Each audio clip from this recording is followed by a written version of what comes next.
10% వస్తుంది. Season full season అనేది ఈ 4 నెలలు. ఈ 4 నెలలు 20 రోజులకు ఒక కటింగ్ వస్తుంది. సంవత్సరం అంతా కటింగ్ ఉంటుంది, సంవత్సరం అంతా పైసలు వస్తాయి. 20 రోజులకు ఒకసారి బ్యాంకులో పైసలు పడతాయి. ఉద్యోగస్తునికి నెలకోసారి పడితే, ఆయిల్ పాంప్ పెట్టుకున్న రైతుకు 20 రోజులకు ఒకసారి పడతాయి.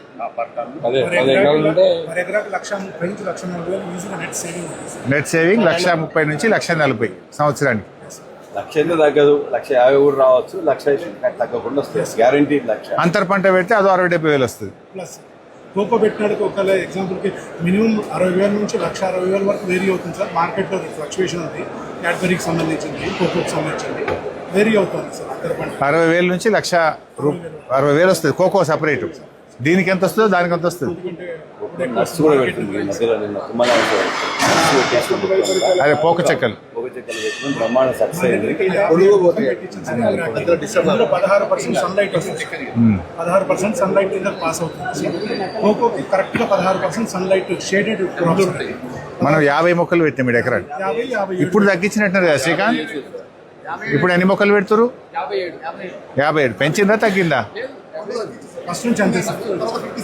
59 ఉంటే 57 చేసినాం. 50 మొక్కలు ఉంటేనేమో 36% సన్లైట్, 57 మొక్కలు పెట్టి 16% సన్లైట్ వస్తుంది సార్.